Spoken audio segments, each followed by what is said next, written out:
नमस्कार, यो कार्यक्रम खुल्ला मञ्च आम जनताको सरोकारको विषयमा छलफल गर्ने कार्यक्रम हो। यो आज पनि आम जनताले चासो राखेको एउटा विषयलाई हामीले मसिनोसँग छलफल गर्न उपस्थित भएका छौँ। आज हामीले नेपाल कम्युनिस्ट पार्टी नेकपा भित्रको विवाद र यसको समाधानका विषयमा के हुन सक्छ भन्ने आकलन गर्ने गरी छलफल प्रारम्भ गरेका छौँ। त्यसका निम्ति हामीले स्टुडियोमा निम्त्याएका छौँ नेपाल कम्युनिस्ट पार्टी नेकपाका सल्लाहकार परिषदका संयोजक तथा स्थायी कमिटी सदस्य केशव बडाल। यहाँलाई कार्यक्रममा स्वागत छ। धन्यवाद छ। आराम हुनुहुन्छ? ठिकै छ। तपाईँलाई आराम छ? पार्टी बिसन्चो छ? पार्टीले अलिअलि बिमारी लागेको छ। थाहा छ कि अलिअलि बिमारी लागेको छ। सामान्य हो? हजुर। तर बाहिर देख्दा त सामान्य छैन। स्वाभाविक हो, बाहिरबाट हेर्दाखेरि अलिक गम्भीरै हो कि के हुने हो कि एकता पूर्ण नहुँदैखेरि चाहिँ विभाजन पो हुने हो कि भन्ने चिन्ता जनतामा परेको छ। र त्यसलाई पार्टीका नेताहरूले चाहिँ जनताको त्यो चिन्तालाई सम्बोधन गरेर भएका विवादलाई समाधान गरेर र एकताबद्ध भएर नेपाली जनताले जुन आशा र उमङ्ग अगाडि सारेका थिए त्यसलाई पुरा गर्नको निम्ति लाग्नुपर्छ। र सबै दुई अध्यक्ष समेत सबै सचिवालय, सबै स्थायी समितिका सदस्यहरू र सबै केन्द्रीय कमिटीका सदस्यहरूलाई म विशेष अनुरोध गर्न चाहन्छु। अनुरोध गर्ने, चाहना राख्ने फरक विषय हो। सिद्धान्त एउटा कुरा बस्यो, तर व्यवहारिकतामा नेकपाभित्र बोलचाल बन्दको अवस्था, सिद्धान्तमा बैठकमा जाने नजानेको अवस्था सिर्जना भइसकेको छ। सिद्धान्तको विवाद अहिले छैन। सिद्धान्तमा, दर्शनमा, कार्यक्रममा, कार्यनीतिमा, कार्ययोजनामा विवाद होइन। विवाद कुनै केमा हो थाहा छैन। स्थायी कमिटी सदस्य जतिको मान्छेलाई विवाद केमा हो भन्ने थाहा छैन भनेर भन्दा होइन। मलाई थाहा छैन भने होइन, मलाई त थाहा छैन, स्वाभाविक हो। आदरणीय अध्यक्ष केपी कमरेडलाई पनि थाहा छैन, आदरणीय अध्यक्ष प्रचण्डजीलाई पनि थाहा छैन, आदरणीय माधव नेपाललाई पनि थाहा छैन, आदरणीय चाहिँ झलनाथ खनाललाई पनि थाहा छैन, आदरणीय वामदेव गौतमलाई पनि थाहा छैन। उहाँहरू नै जुन विषयमा विवाद भइराखेको छ उहाँहरूलाई पनि हामी के गर्दैछौँ भन्ने थाहा छैन। ठ्याक्कै विवादको विषय के हो? विवादको विषय भनेको दर्शनमा, सिद्धान्तमा, कार्यक्रममा, कार्यनीतिमा, कार्ययोजनामा विवाद छैन। केमा हो त? अब त्योभन्दा बाहेक के हो त्यसमा छ विवाद। अब यति सरल नेता आम पब्लिकले, जनताले बुझ्ने गरी भन्नु पऱ्यो नि विवाद खास यसमा हो भन्ने। होइन, विवाद भनेको चाहिँ के छ भने अब कोट्यारै भनेपछि अलिकति बताउनु पर्यो, भन्नु पऱ्यो। हाम्रो पार्टी एकता हुँदाखेरि भनेको सचिवालय बन्यो। सचिवालयलाई कोर अफ द लिडरसिप भनेर भनियो, नेतृत्वको पनि नेता भनेर भनियो।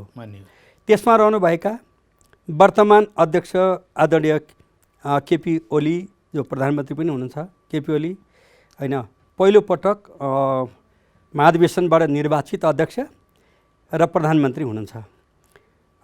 त्यसपछि प्रचण्ड कमरेड, पुष्पकमल दाहाल प्रचण्ड कमरेड करिब 32 वर्षदेखि पार्टी अध्यक्ष हुनुहुन्छ। त्यसपछि अब माधव कमरेड 15 वर्ष, नाउँ फरक, काम एउटै। पहिले 15 वर्ष महासचिव हुनुभयो, त्यतिखेर महासचिव हुनुहुन्थ्यो, अहिले अध्यक्षको र त्यतिखेरको महासचिव एउटै भूमिका हो अघि। त्यसपछि गएर जेएन खनाल 12 वर्ष अध्यक्ष भइसक्नुभयो भनौँ न, 39 सालदेखि 46 साल, 8औँ महाधिवेशनपछिको 5 वर्ष भइसक्नु भएको छ। नारायण काजी श्रेष्ठ बहुदल आएपछि भूमिगत हुनुभयो र बहुदल आएपछि भूमिगत भएर पार्टी महासचिव हुनुभयो करिब 18-19। सबै चाहिँ सचिवालयमा बस्ने। अनि सबै वामदेव गौतम पनि पार्टी विभाजन भयो, विभाजनपछि महासचिव हुनुभयो, फर्स्ट म्यान हुनुभयो। त्यसपछि रामबहादुर थापा बादल पनि अब माओवादीबाट विभाजन भएपछि उहाँ पनि महासचिव हुनुभयो। भनेपछि महासचिव भर्खर भएका महासचिव एकपटक भएको ईश्वर पोखरेल महाधिवेशनबाट र अहिले भएको विष्णु पौडेल, अरू सबै भनेको फर्स्ट म्यान भएर चलाएको। त अहिले गाह्रो के भएको छ मेरो बुझाइ है, यो आम जनताले पनि त्यही बुझेका छन् भन्ने मलाई विश्वास छ। आम जनतामा हामी त यत्रो पार्टी चलाएर आएको, फर्स्ट म्यान भएर आएको, हामीलाई अलिक बढी मान्नुपर्छ भन्ने अरू साथीहरूको भनाइ र वर्तमान अध्यक्ष तथा प्रधानमन्त्रीको हो होइन, चाहिँ अब पोर्टफोलियो जुन छ त्यो अनुसार अगाडि बढ्ने कुरालाई कसैले अप्ठ्यारो मान्नुहुन्न भन्ने हो मैले बुझेअनुसार। त्यही भएर अब त्यो भएपछि चाहिँ अब एक ढङ्गले भन्दाखेरि चाहिँ एकजना प्रधानमन्त्री र पार्टी अध्यक्ष हुनुहुन्छ, एकजना अध्यक्ष पार्टी अध्यक्ष मात्रै हुनुहुन्छ भनेपछि चाहिँ त्यहाँनिर अलि सकस उहाँलाई पनि भएको छ र अरू बाँकी नेता कमान्डरलाई पनि अलि सकस भएको छ। अध्यक्ष दुईटा मान्न अप्ठ्यारो भएको छ। अप्ठ्यारो भएको छ र त्यति मात्र होइन, अप्ठ्यारो भएको छ त्यसको कारण पनि छ।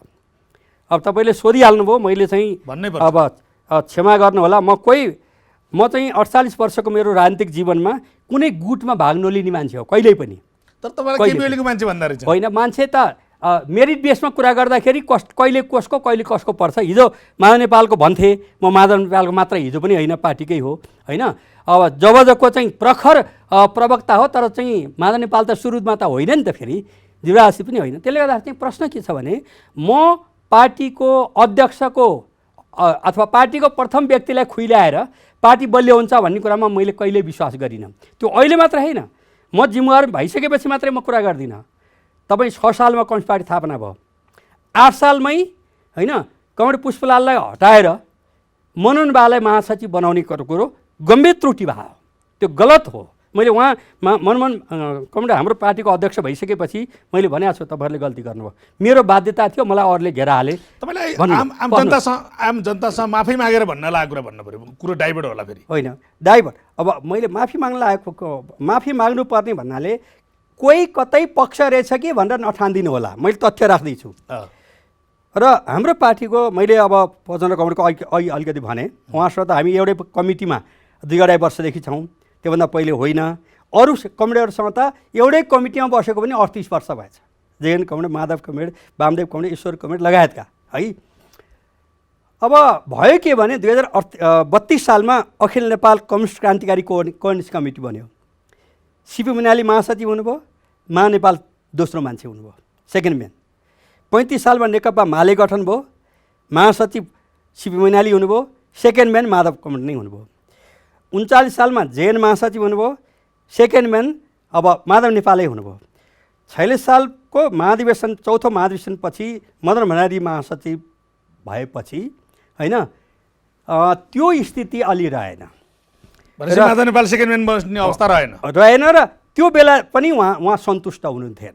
म एउटै कमिटीमा बसेको हुनाले सुख दुःख राम्रा नराम्रा सबै थाहा भएको हुनाले उहाँ मदन भण्डारीसँग पूर्ण सन्तुष्ट हुनुहुन्थेन। मदन भण्डारीले सेकेन्ड म्यान, अब सेकेन्ड भए तापनि निर्णायक उहाँ हुने गर्नुहुन्थ्यो क्या त्योभन्दा पहिले है। अब त्यसपछि छोटै समय भयो, 46 सालदेखि 50 सालमा त जननेता मदन भण्डारी गइ पो हाल्नुभयो। त्यसपछि उहाँ नै महासचिव बनायौँ हामीले नै, उहाँलाई बनाउनुपर्छ, मोडरेट हुनुहुन्छ, सबैलाई मिलाउन सक्ने, किन त्यतिखेर पनि केपी ओलीलाई महासचिव बनाउनुपर्छ भन्ने कुरो नउठेको होइन। र त्यो बेलामा मैले भने केपी ओली कमरेडप्रति आरके मैनाली असन्तुष्ट छन्, सिपी मैनाली असन्तुष्ट छन्, महानेपाल पनि असन्तुष्ट भइदिनु भयो भने जननेता मदन भण्डारीको र जीवराजको दुर्घटनाबाट ठुलो क्षति भएको छ। अब फेरि यहाँ पार्टीभित्र विवाद पनि भइदियो भनेदेखि हामी बर्बाद हुन्छौँ। त्यसो भने मोडरेट व्यक्तित्व मानवलाई बनाउनुपर्छ भनेर हामी 5 जना बसेर है। अब यसमा केपी ओली बाहेक, केपी ओली बस्ने कुरो भएन, त्यसमा ईश्वर पोखरेल, प्रदीप नेपाल, म केशव बडाल होइन लगायतका हामी 4-5 जना बस्यौँ र माधव नेपाललाई बनाउनुपर्छ भन्ने कुरा गऱ्यौँ। त्यही पास भयो र त्यो चाहिँ अब उहाँलाई बनायौँ। उहाँ 15 वर्ष हुनुभयो, आफै हुनुभयो, सेकेन्डको कुरो भएन। त्यसपछि जेएन खनाल हुनुभयो है। जेएन खनाल हुँदाखेरि पनि उहाँ सेकेन्ड म्यानको भूमिकामा रहनुभयो। त्यसपछि अब केपी ओली चाहिँ नव महाधिवेशनबाट अध्यक्ष भइसकेपछि उहाँले त्यो सेकेन्ड म्यानको चाहिँ जुन विशेष भूमिका हुने थियो नि त्यो हटाइदिनु भयो। त्यो केही होइन, हटाएको नहटाएको भन्ने प्रश्नै होइन।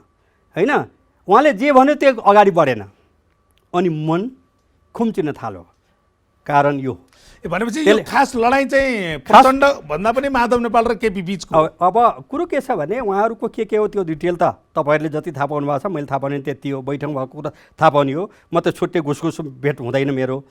तर के छ भने इगोले काम गरेको छ। इगो के हो त? तर तपाईँले भनेको कुरा त आम पब्लिकलाई ढाँट्न भएन। नेपाल कम्युनिस्ट आम पब्लिकलाई मैले ढाँट्ने कुरै छैन। नेपाल कम्युनिस्ट पार्टीको अनि अलिकति बाँकी छ यसमा, अलिअलि इगोले काम गरेको छ। अलिअलि श्रृङ्खलाबद्ध इगो त सबै चाहिँ एकचोटि फर्स्ट म्यान भएका मान्छेलाई अब फर्स्ट म्यानभन्दा तल अथवा चाहिँ भिन्न ढङ्गले रहनको निम्ति कठिन भएको मैले जनरल भने। बुझेँ। अब माधव काउडको के भने 8औं महाधिवेशनको एउटा दृश्य मैले बताउनुपर्छ। तल्लो तलामा अशोक राई र म बस्थ्यौँ, माथिल्लो तलामा बुटोल महाधिवेशनमा 8औं महाधिवेशनमा माथिल्लो तलामा माधव नेपाल बस्नुहुन्थ्यो। मैले भने 39 सालदेखि 46 सालसम्म जेन पार्टी महासचिव हुनुभयो। त्यो बेलामा राप्ती पारी हाम्रो पार्टी थिएन, काठमाडौँमै झोला आधारित पार्टी थियो, भूमि आधारित थिएन र जनपक्षीय उम्मेदवार उठाउने कुरा र त्यसबारेमा उठेका प्रश्नको चाहिँ एउटा किताबै हुने गरी चाहिँ विचार दिनुभयो। त्यसले गर्दा एकचोटि उहाँलाई अब यो बौद्धल आइसकेपछि पनि फर्स्ट म्यान हुने इच्छा छ, उहाँलाई महासचिव बनाऊँ भन्ने मेरो प्रस्ताव थियो। माधव कमरेडले केपी नभइकन पार्टी चल्दैन, केपीलाई महासचिव के अरे अध्यक्ष बनाउनुपर्छ भनेर उहाँले मैसँग झन्डै 2 घन्टा जति चाहिँ कुरा गर्दा गर्दा अब कहिलेकाहीँ अलि तातो पनि भयो होला, म अलि भावुक पनि भएँ कि अब पार्टी के हुने हो, 2टा अध्यक्ष उठ्ने भए। मेरो भनाइ के थियो भने कमसेकम प्रथम व्यक्ति चाहिँ सर्वसम्मति भइदियोस् भन्ने मेरो चाहना थियो। 8औँमा केपीलाई नबनाइ हुँदैन भनेर माधव कमरेडले भन्नुभयो र हामीले जेनलाई बनाउन चाह्यौँ, जेनलाई जितायौँ पनि। मैले त्यहाँ बुटोलमा भएको त्यो महाधिवेशनमा होइन अब विघटित थाई समितिको 2टा बैठक बस्यो। 2 बैठकमा मैले भने कि 9औंको अध्यक्ष केपी कमरेड हो, अहिले सहमतिबाट जाउँ। धेरै सिरियसली कुरा राखेँ बैठकमा। त्यतिखेर कतिपयले होइन व्यवस्थापन गर्नको निम्ति अध्यक्ष जेएन खनाल र चाहिँ अब महासचिव केपी कमरेड बस्ने हो कि यसरी भए पनि मिलाउँ भनेपछि त्यो मिलेन। नमिलेपछि मैले अनुरोध गरेँ उहाँहरूलाई। त्यसो भए त्यो हलमा माधव हलमा गएर म सकिहालेँ। माधव हलमा गएर जितेँ भने म सबैलाई समेट्छु, हारेँ भने सबैलाई सहयोग गर्छु भनेर प्लिज यति भनिदिनुहोस्। त्यसो भए 2टै उम्मेदवार हुने भएपछि जेएनले जित्नुभयो। माधव कमरेडले प्रस्ताव गर्नुभएको भए तापनि उहाँ केपी कमरेड त्यतिखेर जित्न सक्नु भएन र 9औंको अध्यक्ष केपी ओली भने त मैले पहिल्यै डिक्लेयर गरेको थिएँ, 8औँमै डिक्लेयर गरेको थियो र एउटा क्यालेन्डरमा काम गरिरहनु भएको थियो मैले होइन म भन्नै पर्ने बाँकी रह्यो। 9औँमा के भयो, 8औँमा केपी नभई चल्दैन भन्नुभयो जेनलाई उठाउने बेलामा, 9औँमा आफै केपीको विरुद्धमा उठ्नुभयो। यो माधव कमरेडले ध्यान नपुगेको विषय हो। महाधिवेशनको नेतृत्व जब जसले बोक्छ त्यसले गर्छ। जबजको विरोध गर्नेहरूको यो देशको कुनै पनि नाउँ गरे पार्टीको पनि खैरियत छैन। क्लियर हुनुहोस्, सबै क्लियर हुनुहोस्। देखिराख्नु भएको, सुनिराख्नु भएको। किनभने यो आज होइन यो पार्टी यो ठाउँमा संयुक्त राष्ट्रसङ्घका 194 राष्ट्रमध्ये जनरल पपुलर मतबाट यो ठाउँमा आउने आधार भनेको नै जबज हो। कसैले मान्नुहोस् र कसैले नमान्नुहोस्, त्यो उहाँहरूको कुरा भयो। अहिलेको लडाइँमा कहीँ न कहीँ जबज आउने महाधिवेशनमा जबजको पोजिसन के हुन्छ भन्ने छिटाहरू परेको छ। जबजलाई व्यवस्था गरेर नाउँ के राख्नुहुन्छ तपाईँहरूको कुरो। जबजका 14वटा बुँदा जुन छ त्यसलाई अहिले स्वीकारेकै छ, स्वीकार्या छ। नाउँ स्वीकार्न मान्छेलाई गाह्रो भएको छ। जनयुद्ध हामीले पनि गरेको भनेर, मान्छे मारेको कुरा हामीले पनि मारेको भनेर स्वीकार गर्नुभयो, होइन साट्नुभयो।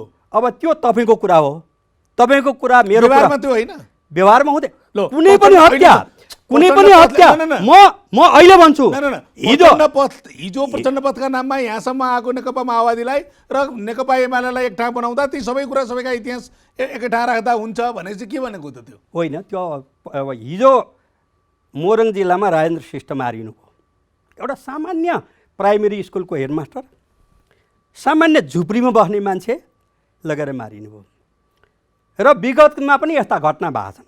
तर त्यो सबै घटनालाई होइन त्यो खास बेलाको अवस्था थियो भनेर बिर्सिने गरी र अब बिल्कुल लोकतान्त्रिक ढङ्गले यो देशको कम्युनिस्ट आन्दोलनलाई हाँक्ने गरी यो 2 पार्टी एकता भएको। एकता त भएको छैन, भइसकेको छैन, बाँकी छैन, प्रोसेस छ, प्रोसेसमा छ भनौँ न। एकीकरण नहुँदै फुट्ला भन्ने चिन्ता भयो। अब त्यस्तो चाहिँ दुर्भाग्य नगरे हुन्थ्यो, किन एकता नै नगरिकन फुट्ने गरी किन एकता गरे? फुट्ने ठाउँमा त छ नि अहिले। अब मलाई त्यस्तो लाग्दैन। किन लाग्दैन भनेपछि चाहिँ स्थायी कमिटीका अधिकांश कमरेडहरू पार्टी विधानको पक्षमा हुनुहुन्न, 2-4 जना बाहेक। विधानको पक्षमा हुनुहुन्न? होइन, विभाजनको पक्षमा हुनुहुन्न। विभाजनको पक्षमा नहुने कुरा फरक विषय हो, तर अल्पमत बहुमत स्वीकार गरेर यतिको भनेको अल्पमत बहुमत भन्ने कुरा भने त जबसम्म एकताको महाधिवेशन हुँदैन तबसम्म हाम्रो एकतापछिको विधानले भोटिङबाट अल्पमत बहुमत गर्ने नै विषय होइन। त्यो बारेमा कसैले जोड दिनुहुन्छ भने त्यो चाहिँ या त अज्ञानताले गर्नुहुन्छ या त पेल्न खोज्दै हुनुहुन्छ, त्यो गलत, त्यस्तो हुँदैन। सुन्नुहोस् न तपाईँ, अब 2 अध्यक्ष कहीँ हुन्छ, 2टा पार्टी एकता भएको छ, एकता प्रोसेस कम्प्लिट गर्ने र एकताको महाधिवेशन सकिएपछि मात्रै अनि जनवादी केन्द्रितताका कुराहरू, बहुमत अल्पमतको कुराहरू त्यसपछिको विषय हो। अहिले त्यो बहुमत अल्पमत भन्ने कुरा चाहिँ आज आएर हो, नत्र सचिवालयमा 9 र 3 जना 6 जना र 3 जना भएको होइन, त्यहाँ अल्पमत सुरुको बेलामा भएको भए के हुन्थ्यो त भन्दाखेरि अहिलेको स्थिति भनेको कुनै पनि हालतमा अल्पमत बहुमत गर्ने होइन र सहमतिबाटै टुङ्ग्याउने हो, सहमतिको निम्ति अगाडि बढ्ने हो, त्यसको विकल्पै छैन। जुन दिन अल्पमत बहुमत छ त्यो चाहिँ पार्टी फुटाउनु पर्छ भन्नेले त्यो भन्छ, फुटाउन योगदान गर्नेले, होइन भने अल्पमत बहुमत हुँदैन कहिलेसम्म भन्दाखेरि सधैँको निम्ति होइन, महाधिवेशनसम्म। महाधिवेशनपछि 2टा अध्यक्ष नि हुँदैन, एउटा अध्यक्ष हुन्छ र महाधिवेशन एकताको महाधिवेशन सकिएपछि बल्ल जनरल पार्टीको नियमभित्र जनवादी केन्द्रता त्यसपछि अगाडि बढ्ला। तर अहिलेको अवस्था भनेको सहमति सहमति सहमति सहमतिभन्दा भिन्न ढङ्गले कसैले उच्चारण गर्छ भने त्यो तपाईँ बुझ्नुहोस् त्यो पार्टी फोड्नुपर्छ भन्ने विचार राख्ने र अल्पमत बहुमत होइन एउटै कुरा हो। तर अल्पमत बहुमतकै आशंकामा प्रधानमन्त्री बैठकमै जान छोड्नुभयो। कसले भने? जानु भएन, देखिरहेछ त। कसले भने? मिटिङ बोलाउने, पार्टी कार्यालय नजाने, मिटिङ बोलाउने, आज भ्याउँदैन भन्ने। यो सबै कुरा के छ भने कसैले भन्नै पर्दैन, देखिरहेछन्। सुन्नुहोस् न, कसैलाई केही लाग्दैमा भने हुँदैन। विधि विधान अनुसार नभएको अवस्थामा त्यो भाव हो। त्यो के हो भने हाम्रो विधानमा, विधानले त तपाईँ सहमति गर्ने मात्रै विधान रहेछ, त के विधानले कुरा गर्नु भएन? तपाईले पनि भन्नु भएन। यस्तो छ, त्यति मात्रै होइन नि, तपाईँ फेरि आम जनतालाई र त्यसमध्ये पनि नेकपाका नेता कार्यकर्ता समर्थक शुभेच्छुक सबै जनसङ्गठनका चाहिँ नेता कार्यकर्ता सबैले प्रष्ट हुनको निम्ति पनि म के अनुरोध गर्छु भने अहिले कुनै पनि बैठक बस्नको निम्ति 2 अध्यक्षले एजेन्डा तय गर्ने, एजेन्डा तय गरिसकेपछि महासचिवले त्यो एजेन्डाको सूचनासहित चाहिँ बैठक आह्वान गर्ने अनि बैठक अगाडि गर्ने। बोलाकै बैठकमा त प्रधानमन्त्री जानु भएन। होइन, पस्नुहोस् न, यो चाहिँ यसरी अहिले मैले भने जस्तो बोलाएकोमा अनुपस्थित हुनुभएको कहिले पनि छैन, जहिले पनि बस्नु भएको छ। किनभने तपाईँ अब सचिवालयको बैठक 72वटा भएको छ, बैठकै भएन भनेर चाहिँ नेपाली जनतालाई भ्रम छर्ने कामहरू व्यापक भएको छ होइन। केन्द्र कमिटीको एकतापछि 2टा बैठक भएको छ, त्यसपछि गएर चाहिँ 2टा बैठक। पस्नु न, यत्रो क्राइसिसमा आवश्यकता छैन केन्द्रीय समिति बैठक? होइन, त्यो आवश्यकता छ, परिस्थिति पनि फरक छ, खास गरी कोरोना इत्यादिले गर्दा हाम्रो बैठक भनेको चाहिँ फेरि 450 त हाम्रा सदस्य नै छन्, फेरि त्यहाँबाट स्वकीय सचिवको नि के गर्दा चाहिँ जुलुस हुन्छ, यसले अलि अप्ठ्यारो भएको छ। तर पनि हाम्रो विधि अनुसार भनेको 6 महिनामा केन्द्रीय कमिटी बस्ने हो है र 3 महिनाभित्र स्थायी समिति बस्ने हो। दुईटै लागू भएन। बस्नुहोस् न, स्थायी समिति अब 5औँ स्थायी समिति त 3 महिना चल्यो होइन र भाद्र 26 गते एउटा निष्कर्षमा पुग्यो। भाद्र 26 गतेको निष्कर्ष नै सबैभन्दा महत्त्वपूर्ण निष्कर्ष हो। भाद्र 26 को निष्कर्षलाई आदरणीय केपी ओलीले पनि स्वीकार्नुपर्छ, आदरणीय पुष्पकमल दाहालले पनि स्वीकार्नुपर्छ, बाँकी सबैले पनि स्वीकार्नुपर्छ। किनभने त्यो चाहिँ असार 10 गते बैठक सुरु भयो। धेरै तपाईँले उठाएको विषय त्यहाँ गाँसिएको छ। 10 गतेबाट दिनभरि बसेर एजेन्डामा छलफल भयो। यो तपाईँले खोजेकै पोइन्टमा यहाँ यो श्रृङ्खलामा भन्दैछु म। 10 गतेबाट बैठक भयो र 2 बजेसम्म त एजेन्डा तय गर्न लाग्यो, स्थायी समितिले एजेन्डा तय गर्यो। त्यो एजेन्डामा 10, 11, 12, 13 गतेसम्ममा भनेको 39 जनाले बोल्नुभयो, स्थायी समितिका 44 मध्ये 39ले बोल्नुभयो। त्यसपछि 16 गते बैठक बस्यो, के कार्यक्रमले गर्दा 2 दिन ग्याप भयो। 16 गतेको बैठकमा चाहिँ त्यो एजेन्डा कहाँ हो अर्कै ढङ्गले प्रचण्ड कमरेडले बैठक सञ्चालन गर्न थाल्नुभयो र त्यो बैठक 16 गतेको बैठकको अभिव्यक्ति चाहिँ मेरो 48 वर्षको राजनीतिक जीवनमा त्यस्ता शब्द पनि पार्टीभित्र प्रयोग हुन्छन्, त्यस्ता शब्द पनि एकले अर्कालाई गाली गर्छन् भन्ने कुरो चाहिँ मैले सुनेको थिएन 48 वर्षको त्यो दिन सुने। र त्यसपछि चाहिँ जो गन्जागोल सुरु भयो, गन्जागोल हुँदा स्थायी समितिका विष्णु पौडेलको अध्यक्षतामा स्थायी समितिका 5 जना कमरेडहरू रहेर अनि जुन कार्यदल बन्यो, त्यो कार्यदललाई म अहिले पनि धन्यवाद दिन चाहन्छु। त्यो कार्यदलले धेरै मेहनत गरेर एउटा समाधानको बाटो ल्यायो र भाद्र 26 गते सहमति भयो र यहाँ तपाईँले खोजेको पोइन्टमा भाद्र 26 गतेको बैठकमा चाहिँ प्रचण्ड कमरेडले कन्क्लुडिङमा के भन्नुभएको थियो भने एजेन्डाभन्दा बाहिर गएर छलफल गर्दाखेरि पार्टी अगाडि बढाउन सकिँदो रहन्छ, एजेन्डा तय गर्ने र एजेन्डामा जानुपर्दो रहेछ। आज कति राम्रोसँग बैठक भयो भनेर आफैले व्यक्त गर्नुभएको छ है। त्यसमाले एजेन्डा तय गर्ने यसरी जानुपर्छ। म अब धेरै भूमिकातिर नलागिकन अहिलेको करेन्ट उसमा जान्छु। अहिले तपाईँले भनेकै कुरा भनिरहँदा 26को सहमति भङ्ग भयो अथवा 26सम्म पनि भएका सहमतिहरूमा काम गर्नु भएन केपी ओली कमरेडले भन्ने आरोप समेतको त आरोप पत्रै चाहिँ के अरे पत्रै दर्ता गरेर छलफलै भइसकेर स्थायी कमिटीसम्म आइसक्यो होइन? अब आयो, मैले पनि प्राप्त गरेँ। अब प्रश्न के भने मैले अब तपाईँले यहाँनिर आम रूपमा के छ भने अब किन हो थाहा छैन। अघिल्लो स्थायी समितिमा गाली गरेका गाली गलोज सहितका चाहिँ के अरे भाषा राम्रो छ कि अहिलेको पत्रको भाषा राम्रो छ? म भन्दैछु त्यसमा। अब तपाईँ धेरै थोक एकैचोटि भन्नुभयो भने दुईवटा मात्रै कहाँबाट सुरु गर्ने भन्ने हुन्छ। अब प्रश्न के हो भने यो जुन अघि तपाईँले भन्नुभयो केपी ओलीले टेर्नु भएन बाह्र सुरु गर्नुभयो, यो तपाईँको मात्रै भनाइ होइन, शिवजीको मात्रै भनाइ होइन। यो भनेको केपी ओलीको नेतृत्वको यो सरकार बनेदेखि यो देशका तमाम मिडिया 80% मिडिया त्यसैमा विरोधमै लाग्नु भएको छ, खेती नै छ। कहाँ गरे पोजिटिभ कुराहरू के काम पोजिटिभ राम्रा भएका छन् त्यो आउँदैन। तपाईँहरूले नगरिकन कसरी मिडियाले लेख्छ? मिडियालाई त्यसरी तपाईँ धैर्य राखेँ। म कति बेर धैर्य राख भन्नुहुन्छ, मिनेट हेरेर म राख्छु, तर मैले भन्न दिएपछि मलाई पुरा गर्न दिनुपर्छ होइन। त्यसले गर्दाखेरि चाहिँ विरोधमा छ। तपाईँ भन्नुहोस् इतिहासमा पहिलोचोटि हिजो अस्तिको मात्रै म कुरा गर्छु, परराष्ट्र नीति सम्बन्धी नियमावली हिस्ट्रीमा पहिलोचोटि भन्यो। कुनै पत्रिकाले त्यसलाई हेडिङ बनाएर लेखेन, कुनै पनि लेखेन, कुनै मिडियाले गरेन, कुनै तपाईँको मिडियाले पनि गरेन, कसैले पनि गरेन उदाहरणको निम्ति होइन। त्यसै गरी यस्ता 50औं कामहरू जुन राष्ट्रलाई आजको भोलि जनताको घरमा भात पकाइदिया छैन होला, केही गरेका छैन होला, डेलिभरी सर्भिसहरूमा राम्रो भएको छैन होला, त्यो आलोचनाको विषय छ। तर दूरगामी राष्ट्रहितको निम्ति भएका कामहरूको बारेमा कहिल्यै बिहान न्युज बनेन, कहिल्यै बन्दै बनेन। राम्रो काम गरे पनि त्यसलाई नेगेटिभ गयो। पढ्नु न, तपाईँको यहाँ आउँदैछु, मेरो बिग्रिन्छ के। भाद्र 26 गतेको निर्णय के थियो भने 10 दिनभित्र पार्टी एकताका बाँकी काम पुरा गर्ने भनेको थियो। त्यसको कामको अगुवाई कसले गर्ने? प्रचण्ड कमरेडले गर्ने कुरा थियो। म सल्लाहकार परिषदको अध्यक्ष र दुई पार्टी एकता भएको हुनाले यता नेकपा एमालेको तर्फबाट म अध्यक्ष छु, सचिव नेकपा माओवादी केन्द्रको तर्फबाट नन्दबहादुर थापा मगर हुनुहुन्छ। र माघ 15 देखि 19सम्मको जुन केन्द्रीय कमिटीको बैठक बस्यो त्यसले 3 महिनाभित्र सबै सक्ने भनेको थियो। त्यसको एक हप्तामा महासचिव विष्णु पौडेललाई एमाले तर्फबाट सल्लाहकार परिषदमा राख्ने मान्छेको नाउँ मैले हस्तगत गरेँ। सातै प्रदेशका प्रदेश इन्चार्जहरूसँग सह इन्चार्जसँग सल्लाह गरेर पठाएँ। तर अस्तिको दिन नन्दबहादुरजीसँग मैले कुरा गर्दाखेरि उहाँहरूको अहिले पनि त्यो कलेक्सन भएको छैन।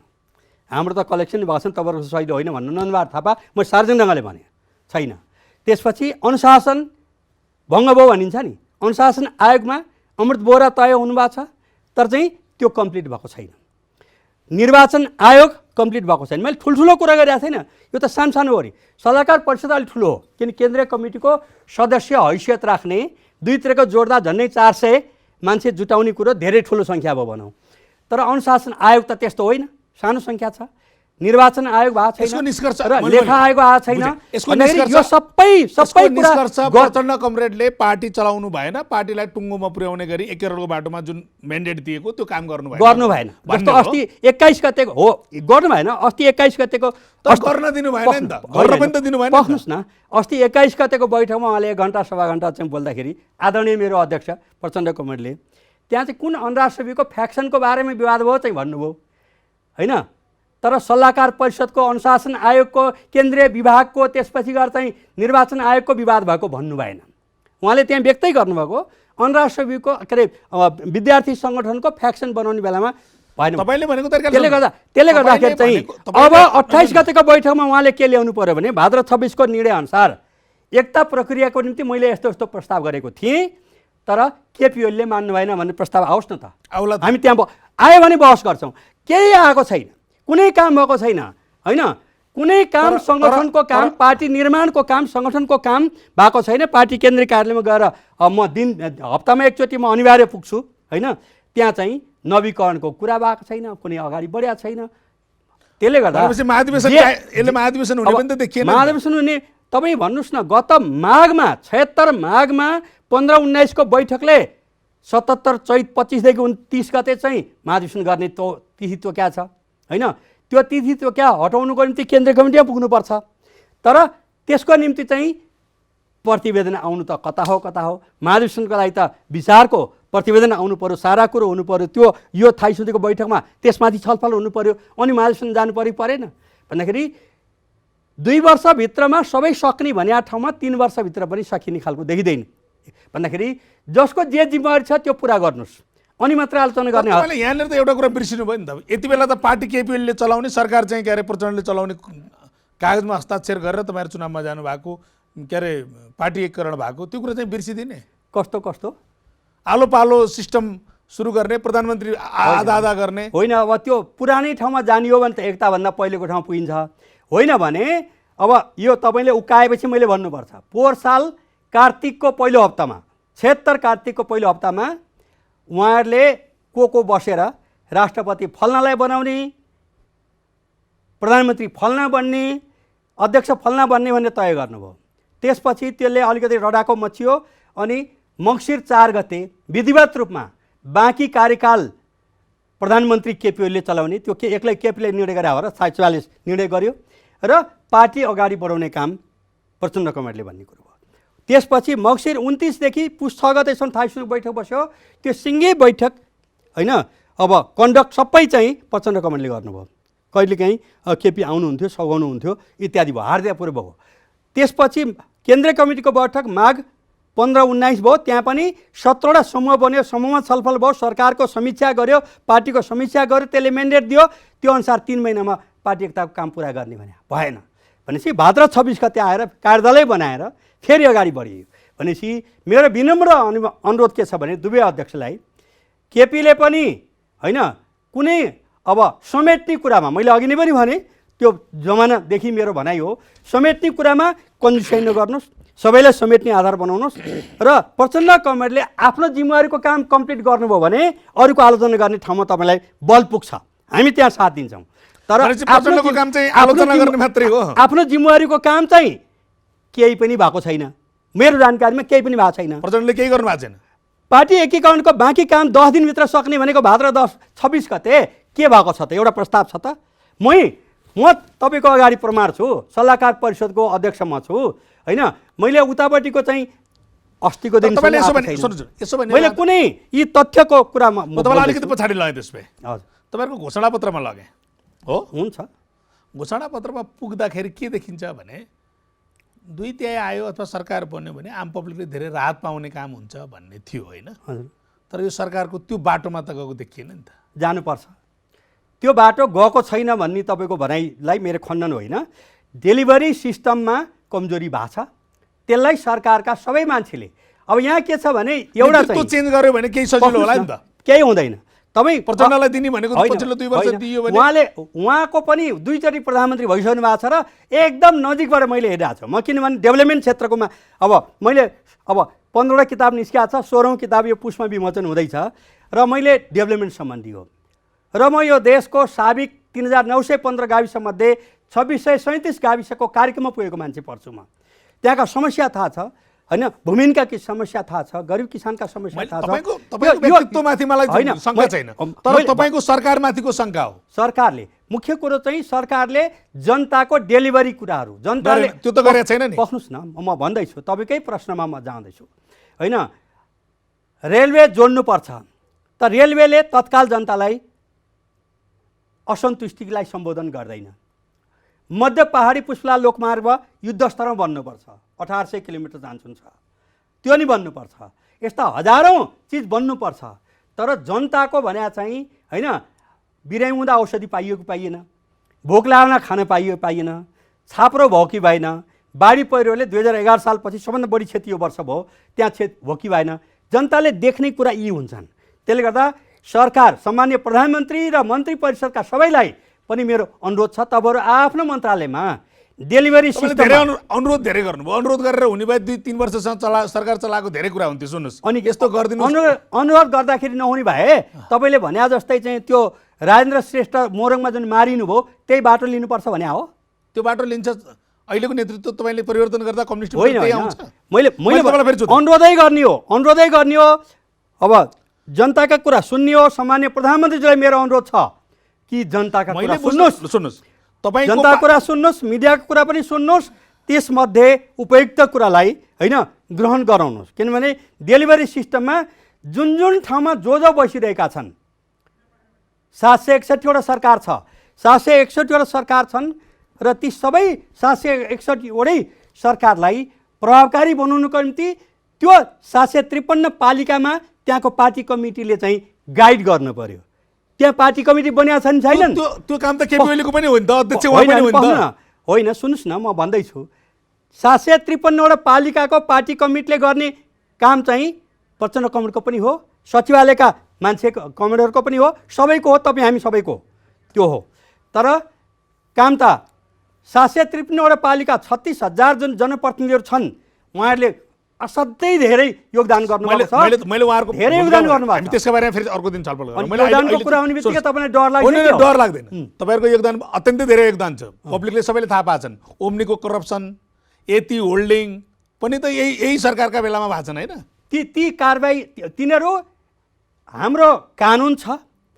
कसैलाई तपाईँलाई रिस उठ्यो अनि कसैलाई केही भनिदिनु, बस्नुहोस् न, तपाईँले राजीनामा दिएर हिँड्नु पर्यो। बस्नुहोस् न। अब त्यो भ्रष्टाचारको त्यो लेभल बढाएको छ, के अरे ट्रान्सपेरेन्सी इन्टरनेसनलले त्यत्रो ठुलो रिपोर्ट सार्वजनिक गर्यो। यो सबै कुरा म के भन्छु भने सामान्य प्रधानमन्त्रीले हिजो पनि बोल्नु भएको छ, हिजोको यो के कार्यक्रममा पनि म के भन्छु भने हाम्रो अख्तियार छ, अख्तियार एक्टिभली क्रियाशील हुनु पर्यो र अरू जति पनि छन् मुद्दा जति तामेलीमा राख भन्ने, हात बाँध्ने, कार्यकर्ता नियुक्ति गर्ने, अनि त्यस पछाडि चाहिँ मलाई प्रमाण दिनुहोस् त, कुन मुद्दा कसले तामेलीमा राख्नु भन्दा कहिले भन्यो तपाईँले अहिले बताउनु पर्छ। व्हाइट बडीको त्यही भनेको छ, उसको के अरे आयल निगमको काण्ड त्यही भनेको छ, बालुवाटार जग्गा काण्ड भनेको छ, कुन चाहिँ भनेको छैन। अच्छा ठिक छ, भन्या होला।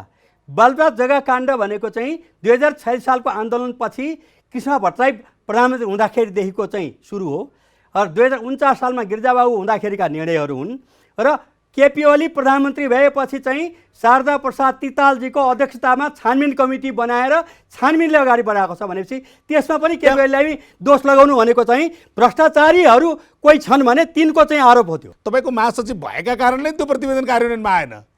तपाईँलाई त्यस्तो लाग्छ किनभने महासचिवले बुटोलको जग्गा बेचेर जग्गा किन्नुभयो। जग्गा किन्दाखेरि त्यो के थियो भन्ने कुरो चाहिँ किन्ने मान्छेले जहाँ भेटाउँछ, सस्तोमा भेटाउँछ, महँगोमा भेटाउँछ, किन्छ। किन्नु अपराध हो भने म भन्छु उहाँ पनि यदि दोषी हो भने अदालत छ र अख्तियार छ। तपाईँ न्यायाधीश होइन, म न्यायाधीश होइन, प्रचण्डजी न्यायाधीश होइन, जेएन न्यायाधीश होइन, न्यायाधीशहरूले बस्ने र पावरमा बस्ने अख्तियारी दुरुपयोग गर्ने, त्यसपछि चाहिँ त्यसरी चाहिँ के अरे काम गरेर चाहिँ कुम्ल्याउने अनि तपाईँले भनेको कुरा भन्ने। अब कुम्ल्याकै तपाईँले देख्नु भएको छ भनेदेखि चाहिँ प्रमाणित भएन। सुन्नुहोस् न, मन्त्री राजीनामा गरेर जानुपर्ने, मेरो चाहिँ संलग्नता छैन, जग्गा यसरी किनेको भनेर भन्दै हिँड्नुपर्ने होइन। जग्गा तपाईँको पनि जग्गा होला, अरूको पनि जग्गा होला, किन्या होलान्, किन्दाखेरिको कसले बेच्यो त्यहाँ जानु पर्यो, दोषी भए कारबाही हुनु पर्यो। पाउनुहोस् न, 50,000 आना चाहिँ तपाईँको मात्रै सुन्ने होइन। मेरो कुरो के सुन्नुहोस् भने पहिलो नम्बरमा तपाईँले धेरै थोक भन्नुभएको छ। व्हाइट बडी के यो सरकारले निर्णय गरे हो होइन? जीवनबहादुर शाही पर्यटन मन्त्री भएको बेलामा र प्रधानमन्त्रीहरू अरू नै भएको बेलामा निर्णय भएको छ। जीवनबहादुर शाहीले जनआस्थामा फुल पेजको अन्तर्वार्ता दिनुभएको छ, त्यो खोजेर पढ्नुहोस्। र उहाँले सबै भन्नुभएको यो सबै विरोध किन भएको भनेपछि चाहिँ अब त्यो बोइङको सट्टा हामीले एयरबस लियौँ, बोइङका एजेन्टहरू आगो भएर विरोध गरेका छन् भनेर लेख्नु भएको छ। कारण यो हो, त्यो अहिलेको यो सरकारको कुरै होइन त्यो होइन। तपाईँले अर्को के भन्नुभयो होइन? यति होल्डिङ्सलाई दिएको यति होल्डिङ एलटी होल्डिङको पनि विगतकै निर्णय हो। कानुन बमोजिम गलत गरेको छ भने कारबाही हुनुपर्छ। म सम्मान्य प्रधानमन्त्रीज्यूलाई तपाईँले रोक्नुभएको छ भने रोकेको भन्नुहोस्, होइन भनेदेखि चाहिँ अख्तियारले कारबाही अगाडि बढाउनु पर्यो। म यही भन्छु, तपाईँ पढ्नु न। अनि अरू पनि जस्तो औषधि के भन्नुभयो हो, त्यो पनि दोषी कोही उम्किनु हुँदैन।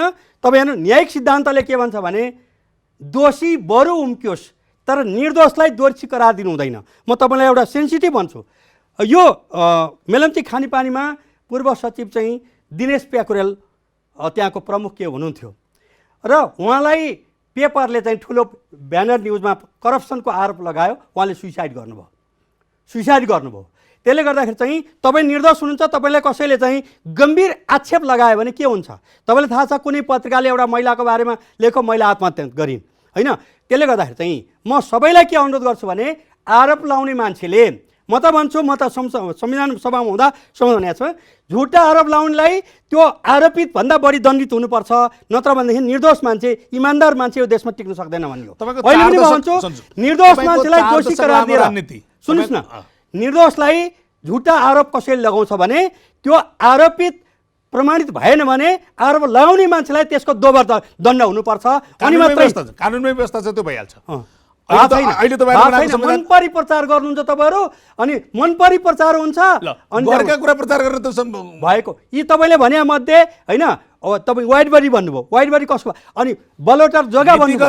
47 सालमा निर्णय हुन्छ, केपी ओलीमाथि तपाईँ आक्रमण गर्दै हुनुहुन्छ। कुन चाहिँ 47 मा हो?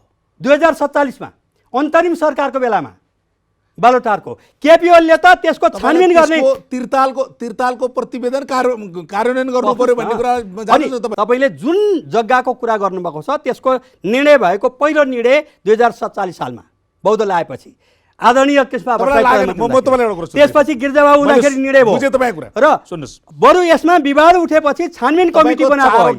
तपाईँको 4 दशक लामो इतिहासमा यति धेरै आरोप खेपेको चाहिँ के कम्युनिस्ट सरकारको सदस्य हुँ भन्दा कहीँ आत्मग्लानि भएको छैन? होइन, हेर्नुहोस् इतिहासले मूल्याङ्कन गर्छ, इतिहासले अवश्य मूल्याङ्कन गर्छ कि अहिले धेरैले विरोध गरेका छन्।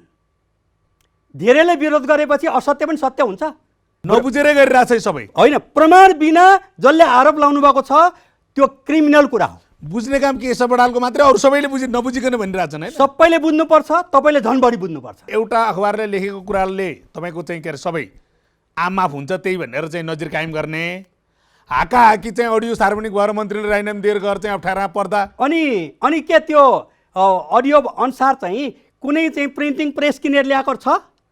कुनै ल्याएको छ? सार्वजनिक नभएको हुन्थ्यो के? अब के हुन्थ्यो मात्रै कल्पना गर्ने भने त कार्ल मार्क्सले चाहिँ साम्यवादको कुरा गर्नुभएको थियो। त्यसले गर्दा प्रश्न के छ भने ती भनेको प्रायोजित ढङ्गले भएका घटना भन्ने आछ, तथ्य सत्य हो भने उसले राजीनामा दिइसकेका छ, अख्तियार छ, अख्तियारले तुरन्त कारबाही गर्छ। अख्तियार त तामिलिया मुद्दा राख्न भने कसैले भन्दैमा तामिल राख्न मिल्छ? अख्तियारलाई म भन्छु तपाईँले संवैधानिक अङ्ग भनेको सरकारको निर्देशन पालना गर्ने होइन, संविधानको अनुसार चल्ने हो। संविधान हामीले बनाउने मध्ये सबै रिक्त छ, पुरा पनि गर्न सक्नु भएको छैन। 2/3 सरकार छ, पब्लिक डेलिभरी शून्य छ। अब शून्य छ कि के छ भन्ने कुरो चाहिँ हेर्नुहोस्, अमेरिकाको भन्दा रेसियोमा यही अब कोरोनाको विषयमा पनि अमेरिकाको इन्डियाको रेसियो भन्दा नेपालको राम्रो पर्फर्मेन्स छ तुलनात्मक रूपमा, होइन? अमेरिका पर क्यापिटा इन्कम $50,000 भएको, नेपाल $1,047 भएको देश। त्यसले गर्दा कम्पेरेटिभमा जस्तो 94% रिकभरी रेट छ, होइन? त्यसले गर्दाखेरि चाहिँ केही भएन भएभरका तपाईँहरू उफ्रिसकेपछि चाहिँ अनि जनताले पनि हो क्या खत्तम रहेछ भन्ने परिहाल्छ। जनतालाई दोष छैन, जनतालाई दोष छैन, तपाईँहरूले नभएका कुरा। तपाईँले भनेको चाइनामा चाहिँ कोरोना सुरु हुँदाको पोजिसन हो, अहिलेको पोजिसन हो त्यो डाटा? हिजोको पोजिसनमा भन्दैछु 94% रिकभरी छ र मृत्युदर अब अमेरिकाको चाहिँ 2% चान्स छ, नेपालको 0.6% मात्रै छ मृत्युदर। जबकि यो देशमा कोरोनाको सब परीक्षण गर्दा होइन पहिलो परीक्षण गर्नको निम्ति हङकङ ब्याङ्कक लैजानु परेको थियो, ब्याङ्कक लानु परेको थियो, हङकङ लानु परेको थियो। अहिले 81 ठाउँमा परीक्षण हुन्छ, 81 ठाउँमा परीक्षण हुन्छ। 81 ठाउँमा परीक्षण हुने मेसिन पठाइएको छ भन्नुहोस्, कहीँ परीक्षण भएको छैन? परीक्षण 1000 भन्दा बढीको परीक्षण होइन। म कोरोना सङ्क्रमित भएर भर्खरै 4 दिन भयो निस्किया मान्छे। त्यसले गर्दा चाहिँ तपाईँलाई भोग्नु भएको छैन, थाहा हुँदैन। त्यतिखेर त त्यो 16 दिन 20 दिनसम्म बस्दाखेरि भने त सुन्ने नै त्यही हो, जान्ने नै त्यही हो, बताउने नै त्यही हो। म अब कार्यक्रमको अन्त्यतिर छु। म तपाईँलाई 2-3 कुरा छु। अहिले तपाईँहरूको कम्युनिस्ट पार्टीभित्रको विवादको अन्त्य कसरी गर्नुहुन्छ? यो विवादलाई म सबैलाई अनुरोध नगरिकन भन्नुहोस् कसरी हुन्छ? सबै दुवै अध्यक्ष सचिवालयका कमरेडहरू तपाईँहरू हतार गर्नुभएको छ। अध्यक्ष बन्न चाहने मान्छे तयारी गर्नुहोस्। चैत 25-30 गतेको महाधिवेशन तयारीमा लाग्नुहोस्। युद्ध स्तरमा महाधिवेशनपछि को अध्यक्ष हुने तयार गर्नुहोस्। किन अस्तिको केपी ओलीले 21 गतेको बैठकमा लिखितै रूपमा अब अध्यक्षमा उठ्दिन भन्नुभएको छ। त्यसपछि गएर चाहिँ प्रधानमन्त्री बन्न चाहनेले आम जनता, कार्यकर्ता र नेपाली जनताको विश्वास आर्जन गर्ने आधारमा जानुहोस्। अहिले यहाँ कचमच गर्ने कुरामा नगर्नुहोस् र प्रधानमन्त्रीको तयारीको हो त्यो पनि केपी ओली उठ्नुहुन्न अर्कोचोटि। त्यसले गर्दा योभन्दा पार्टीको महाधिवेशन देखाएर सरकार लम्ब्याउने अथवा लम्ब्याउने नलम्ब्याउने कुरा होइन। तपाईँ भन्नुहोस् न, मैले होइन भन्नुभएको छ महाधिवेशनको सम्भावना चाहिँ 3 महिनामा हुन्छ किन? अनि पोहोरदेखि निर्णय गरेर नगरे किन त? कसले नगर्या? होइन के महाधिवेशनको दस्तावेज लेख्ने सबै काम गर्न दिनु पर्यो नि? केपी ओलीजीले मिटिङ गर्न दिनु भएन भनेर कसले भनेको छ? प्रचण्डजीले भनिरहनु भएको छ। 70वटा चाहिँ सचिवालय बैठक चाहिँ के भात खान मात्रै बस्नुभयो? 70वटा 71 कि 72 सचिवालय बैठक बसेको छ। स्थायी समिति 5वटा बसेका छ। केन्द्रीय कमिटी बसेका छ। होइन, त्यसले गर्दा बैठक भएन भन्ने गुनासो नगर्नुहोस्। सुन्नुहोस्, तपाईँ महाधिवेशनको तयारीमा युद्ध स्तरमा लाग्नुहोस्। केपी ओलीले सरकार पार्टीले मलाई असहयोग गर्यो भनेर भन्नुहुन्छ भन्दा चाहिँ पार्टीले को निर्देशनमा काम गर्नु भएन भन्ने त छ नि? होइन, पार्टीले अब हेर्नुहोस् दुईटा कुरा, यो बडो सैद्धान्तिक विषयमा पोइन्टमा आउनुभयो। तपाईँ भर्खर आउनुभयो अब सकिने बेलामा। प्रश्न के छ भने एक थरी साथीहरूको बुझाइ चाहिँ चिनिया कम्युनिस्ट पार्टी जस्तो बुझ्नुहुन्छ। नेपालको भनेको 5औं महाधिवेशनले पास गरेको जबजको लाइन अनुसार चाहिँ होइन, सरकार भनेको नेकपा एमालेको मात्र होइन। सांसद कुनै जित्छ, मेयर कुनै जित्छ, कुनै एउटा पार्टीको हुँदैन। जितिसकेपछि सिङ्गो जनताको हुन्छ।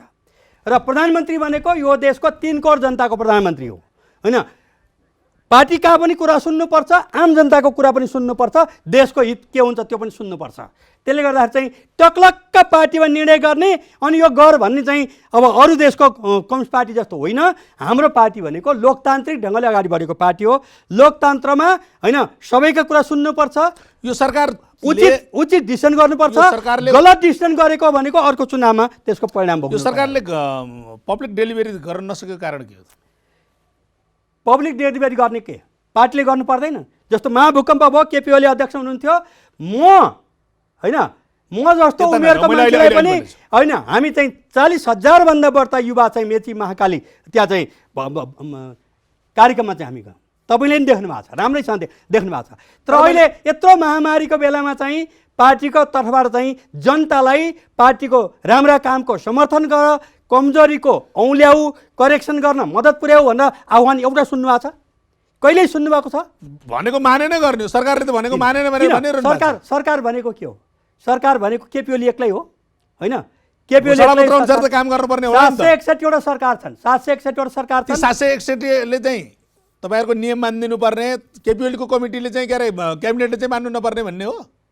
होइन, क्याबिनेट का मान्छेलाई पनि जनता, मैले सुरुमै भने तपाईँले दोहोऱ्याउन लगाउनु भयो, आम जनताका, पत्रकार क्षेत्रका, बुद्धिजीवीहरूका, पार्टीका साथीहरूका सुझाव सुन्नुपर्छ, उपयुक्त निर्णय गर्नुपर्छ। तर के छ भने एउटा निर्णय गरेर डिक्टेसन गर्ने ठाउँ हो भने चाहिँ यो हाम्रो देशको अहिलेको त्यसरी चलिरहनु भएको छ भन्ने तपाईँको ठाउँ होइन। मैले कसैको नाउँ ल्याएको छैन। तपाईँले लिनु मन लाग्यो भने मलाई केही भन्नु छैन भनेपछि पार्टी भने म पनि हो। अनि हामीले योगदान गर्ने ठाउँ योगदान गर्नुपर्छ, राम्रा कामको प्रशंसा गर्नुपर्छ।